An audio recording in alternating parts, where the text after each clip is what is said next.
so as you see something that you can't change because you are not the creator of their reality, there is something that you can change, and that's the way you feel.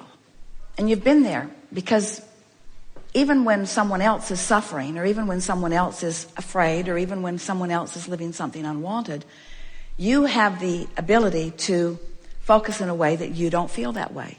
You can distract yourself, or you can even find peace with whatever it is. And you could actually feel your heart begin to sing again, because that's natural. And in fact, you do that. You do it all the time. And then you feel guilty because it doesn't feel right to you that your heart should sing when someone else is suffering.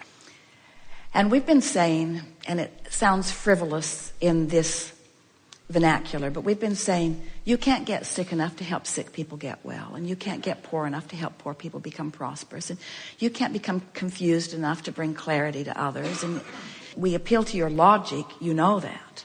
But what it really comes down to is you can't help anyone unless you are fully aligned with this energy of your source. And you can't be fully aligned with the energy of your source when you are feeling sorrow, when you are feeling sadness, or when you are feeling guilt. So what is it about you humans? It's so interesting. We love you so much, but you are so willing to deprive yourself of the fullness of who you are. And in this case, you're telling us because others are doing it. Others have deprived themselves of the fullness of who they are. And so I just don't think it's right for me to be the fullness of who I am. And we say, thank goodness Source doesn't do that. In other words, the only reason you could ever feel negative emotion is because you've chosen a vibration that the Source within you doesn't choose. If the Source within you would choose that same negative, full of resistance vibration, you wouldn't feel any separation. Have you ever had a conversation with someone where you're high and they're low in terms of vibration? They feel crummy and you feel high. And the longer you talk with them, it's like, all right, what's going to happen here? Are you coming up or am I coming down? Because one or the other is going to happen here if we're going to insist on hanging around together. It's a natural process in the desire to communicate. And so you hold your ground, they hold their ground. In other words, it's sort of a stalemate. And then they hit one of your buttons and down you come. Now you're communicating. And we say, on what level do you want to communicate? And what you're saying is, I feel guilty when I stay up here. I feel guilty. And we say, well, if you can maintain that, one of two things will happen. They'll come up there with you, or they'll gravitate out of your experience. And you say, and if they gravitate out of my experience, then I'll feel more guilt. And we say, you got to get your act together. You got to decide who you are. Who are you? Are you source energy in a physical body? Are you? Are you source energy in a physical body? Then why would you put up with these emotions that don't feel like that? And we say you do it out of practice, you do it out of habit, you do it because most of it you can stand. In other words, you can stand most negative emotions because they don't take you to your knees. Most negative emotion is tolerable. You're used to feeling angry, and you're used to feeling overwhelmed, and you're used to being angry. You're just used to it, and so you put up with it. And so you hang around in those vibrations, even though it's a huge deprivation of who you are, because you could be soaring, and you could be floating, and you could be laughing, and you could be feeling joy. You could be and should be feeling all of those wonderful things. And why for a moment you put up with any of that other stuff? It's only because you've been trained with a lot of others who've been putting up with that other stuff. Until finally you come to a place sometimes where there's really something that you care about that you can't control through any behavior. And you've got no choice, if it is your desire to feel good, other than to find a way of feeling good anyway. And when you do, you turn a vibrational corner where you finally find alignment with who you really are. And then everything that doesn't match that has to fall away from your experience, you see. We want to clarify something at the beginning of this conversation. When you use the word contrast, you seem to be talking about unwanted things. And when we use the word contrast, we mean variety from which to choose. In other words, in this variety are unwanted things, which help you to clarify the wanted things.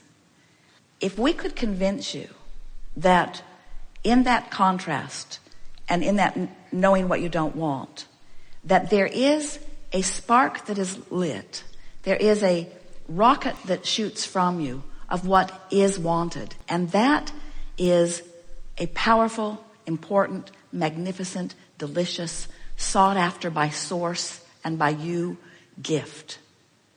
But most people, as you're talking about contrast, are not seeing the gift that comes from it, because you're stuck in the contrast. And even the way you began your conversation here, it's sort of like contrast. Yeah, there's this bad stuff that's happening, and this bad stuff that's happening, yeah, I get it, that it puts stuff in my vortex, but this bad stuff that's happening.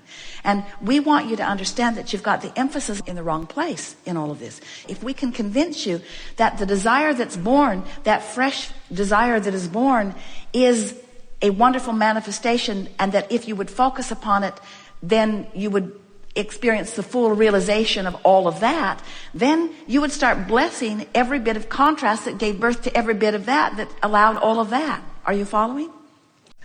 Every conversation that you have comes on the heels of what you're doing emotionally. It's just a fact. And when you make your emotion your primary manifestational goal, then you've got it. Then you've got a handle on everything. Practice it. Make a decision that you're going to shift emotion about something, and find a way to shift the emotion, and then watch the series of events that take place. I want to show you how the vortex is the holder of all things that you want, but the vortex is the holder of the vibrational equivalent of them, and they still are going to flesh out for you in specifics. And if you could stop being so concerned about the specifics fleshing out to which you would then have an emotional response, and start focusing upon the emotional response that you have control over now, then you will begin to see how the fleshing out occurs after you achieve the emotional response.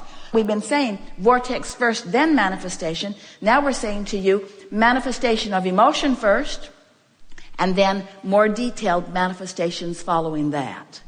What we're showing you is how worlds are created. We're showing you how you are the creator of your own reality. We're showing you how to find the basis of your vibration from which everything else will follow. But if you start not at the basis, if you start out there in the specifics and you don't have control over the specifics, and you don't, then you'd never get what you want. You just complain about contrast your whole life. The most important thing that we want to say to anyone who's in a situation where they are addicted to something that alters their mood or improves their mood while it is only temporary is this. First, and most important, is that when there is a powerful desire to feel good, it is not illogical that someone would go to any lengths that they can think of to do it. So the most significant thing we would want to say is stop condemning yourself for taking action that is for a very reasonable desire, which is to feel better. That's the most important thing. Stop beating up on yourself for having the desire to feel better. There's a sort of making peace with it in that is very helpful.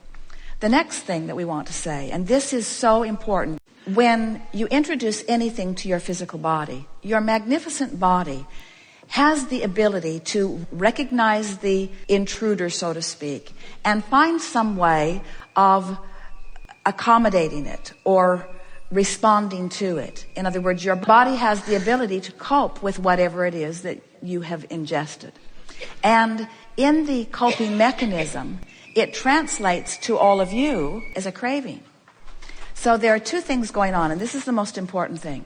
Whether you are addicted to sugar, whether you are addicted to some drug, addiction just means a craving for. And a craving for means you've introduced it to your body, and so your body is temporarily asking for more of it. If you can go for 3 days, we're not kidding you, 3 days without ingesting, that physiological craving will cease. But it's not the physiological craving that is at the basis for it. It's the desire to feel good. And isn't that what we've been talking about all day here today? The desire to feel good is the most natural desire in the world. It's just that most people don't understand that they can feel good without having the ability to change circumstances, the circumstances that they are observing that they believe are the reason that they aren't feeling good, they feel powerless to change. And so this is just someone who has such a powerful desire to feel good, who is trying to make an end run around it, who is trying to find some coping mechanism to feel good. And there is more good news in all of that than there is bad news. The good news is that a desire to feel good that's so strong, with an understanding that you can feel better and better and better. So we would encourage anyone who is really wanting to shake an addiction, because there are so many negative ramifications of all of that. Their motive is a really good motive. It's just not working out for them. And so we would say, make a decision that you'll go 3 days and let your physiological body release its craving for that. And then say to yourself, when you still have the urge, this is not a physiological craving. This is not an addiction in terms of my body has control over me. I'm addicted to wanting to feel good. That's what she's addicted to. We would far rather know someone like your sister who has such an addiction to feeling good that she's trying to find some way to do it, than be like so much of the world that's just given up on feeling good altogether, who are just comfortable with being ornery, who are just comfortable with being pessimistic, who are just comfortable with dreading this and dreading this and complaining about this and complaining about that. She's in much better shape than any of those people, you see. Yes. Much better shape, because her desire to feel good is still alive and well. We just want to find a way to convince her that she can feel good without the drug, that the emotion is available to her. Don't you think it's remarkable? This is a really good analogy. We have heard that drugs, like that drug of cocaine, are illegal in this environment. Is that true? Or are we still behind the times? And yet, enough people want it that it's easier to get than maple syrup. It's in much more plentiful supply. In other words, the desire of so many for something so illegal, don't you find it remarkable that people are finding a way to manifest something because they want it, because they want it, because they want it, because they want it? And we think that if somebody has the ability, like your sister, to organize a pipeline for a steady stream of something that is absolutely illegal, we think she can find happiness. It's way easier. It's way easier. You see. You just got to get it in the right perspective. Okay. Good. All right. And not try to get there all at once, and not try to stay there incessantly once you get there. Just find a little relief and find a little relief and find a real little relief. But understand that when you desire to be happy, what you're really desiring is to no longer be sad. When you desire to feel empowered, what you're really desiring is to no longer feel disempowered. You're no longer wanting to feel vulnerable. In other words, there are all kinds of those vibrations going on within most of you where you just don't feel all that empowered, and it's that empowerment that you're reaching for. And so when she's asking a question, how can I let go of an addiction to a substance? We say the only way is to replace that substance with the true substance. In other words, the true drug of choice is this drug of alignment. It really is. It's what everyone is looking for, you see. And that is not illegal. It's not highly recommended, and it's not highly demonstrated, but it's not illegal, and it is much easier to accomplish, and it's much less expensive. We've enjoyed this interaction more than words can convey.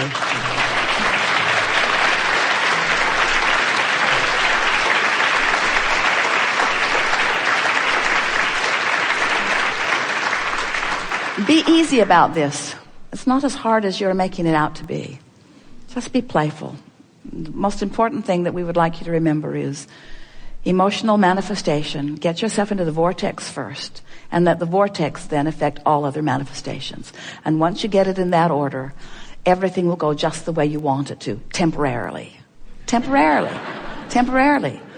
You never get off this wonderful ride of becoming more. You're never going to cease the exploration and expansion. And that's just the way we all like it. There is great love here for you. And as always, we remain in the vortex.